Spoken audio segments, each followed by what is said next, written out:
So this past week, Taylor Swift was named Time Person of the Year. She landed on the cover. And you know what? Honestly, it's all very well deserved. This past year for Taylor has been probably the peak of her career, I think. Can it go up from here? Who knows? She always reinvents the wheel and seems to have a way of outdoing herself.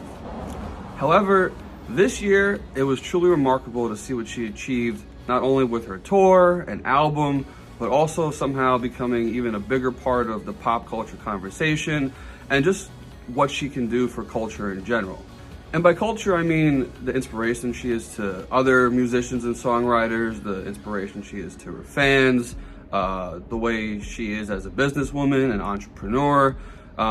She does a lot of things besides music that I think helped her land on this cover for Time Person of the Year. And if you look at the photos from the Time Person shoot, the first thing I thought of was like Amelia Earhart, and it had that kind of sort of classic Americana look to it from like the 1930s and 40s.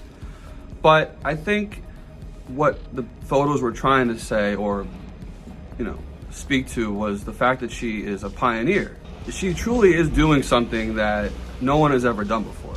The ability to be on a worldwide tour, to record or re-record her albums, to stay on that consistent schedule, to making the NFL even more popular than it was, which she actually talks about in the article. She talks about going to the NFL game and how she's been missing out her whole life. And I agree, Taylor. Welcome to the world of the NFL. It's a great sport. Just wait till you discover the Premier League. But anyway, through her entrepreneurism, I think she has created a whole new path for artists to study. She's creating a new blueprint, so to speak. It's not so much just about the music. It's that she can be bigger than music. It's who she is as a person, who she is and what she does to inspire people. And it's showing artists that there are more ways than one to achieve what you want to achieve. I think we can look at things like her tour. Obviously, that was a monumental undertaking and a monumental success. It's generated almost $10 billion in revenue from ticket sales and just what it does for the local economies when her tour comes through. It's obviously worldwide now. She'll be playing in Tokyo. Obviously, she did Brazil. She did Argentina. So she's opening up a lot of new venues, I think, for artists where we don't normally see them tour. You don't normally see artists embark on that sort of worldwide tour. They go to the main hotspots. They go to like the UK. They'll do some shows in Canada, obviously the US, maybe Mexico.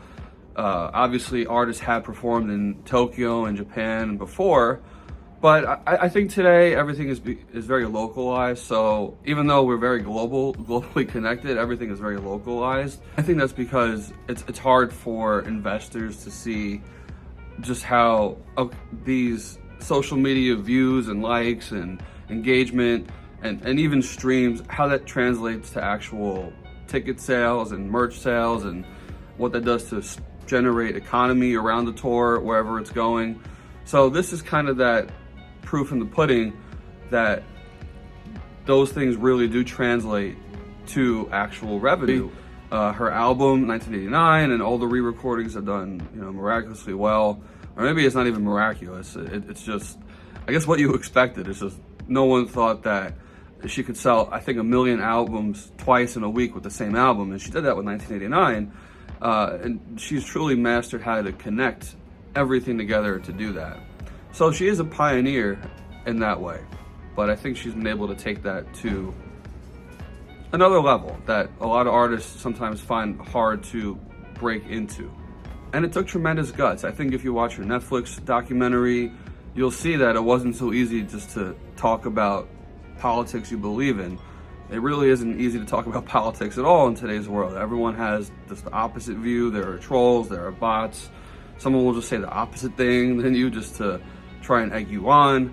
So to dip her toes into politics and not only get the feedback on social media, but through traditional media, magazines and news shows, to kind of put yourself through the ringer like that, to stand for something you believe in, that's not something that's easy to do for anyone, and especially not someone whose entire career could be ended for a bad take, which we've seen. We've seen how people love to cancel people for saying something that they don't agree with or something that came out the wrong way.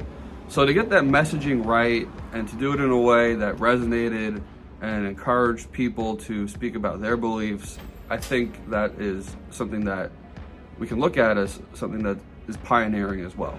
So anyway, with all that being said, she is on the cover of Time magazine. There's a whole full-length story that accompanies it. It's pretty long.